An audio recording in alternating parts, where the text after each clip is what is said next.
Probably my tourism started when I was about 8 years old. We lived on Lincoln Avenue, which was old Route 15. And these tourists would come in from New York, northern Pennsylvania. They go right by the house, and I'd be out with my brothers playing in the front yard. And they'd pull their cars up to the curb, and I'd hear, "Hey boy, where's this field where they fought?" And I'd go over to the car. I said, "Go up to the red light, make a left, go into the circle. There will be guides up there, battlefield guides."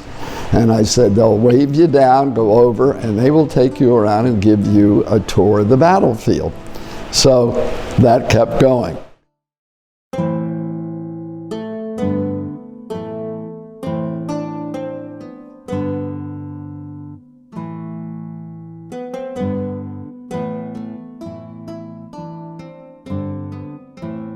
My grandfather's farm was on the eastern side of Little Round Top, so we'd help him do the farm work, and then in the evenings he'd let us go up and play on Little Round Top, the Devil's Den, all of that. So it was our playground. My father would make me go for a walk every Sunday with him. 2-hour walk, we'd go out, all these plaques are all over the battlefield. Read that plaque. I don't want to read that plaque. Read that plaque. And I'd go read it. And after a while, you start realizing something really big occurred here. When I got to high school, 2 weeks into this teacher who came into 11th grade, 2 weeks in the class, I told my basketball buddies, I said, "I know what I want to do." And they go, "What?" It's because I was going to be a roofer. All right, and I said, "I'm going to teach 11th grade American history." All right, the man who was teaching the class was Colonel Jacob Jake Sheeds. My goodness, he became my mentor. So then I graduated from college, and that's when I decided I would take the battlefield guide test, which I did in 1970 and passed. What I can't believe is it's been 47 years. When Jim and Joanne Getty moved to Gettysburg, I was fascinated with the guy right away. He was a music teacher. He was high school and college. I loved music. I respected both of them right away.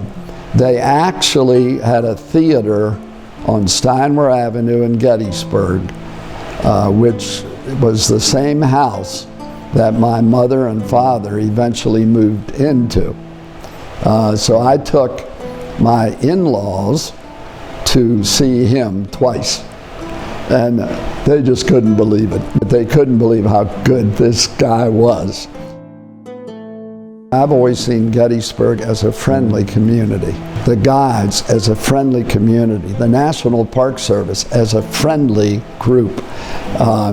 We all realize we want to do two things with tourism. Number one, we want to give them some history. And number two, to me, I think one of the most important things we can do with visitors is send them away, one, appreciating Gettysburg and the battle and what was done here and what the soldiers did, both men and women. But we also want to send them away happy. They enjoyed this. To make them feel at home and to send them away that we're coming back. When we get all these people here that have never been here, I'm in awe when I take them around, because I see my gang riding up and down Little Round Top. I see my gang as the ghosts of the Devil's Den. I never dreamt I would have all these emails and cards and words of appreciation. I never dreamt that would happen.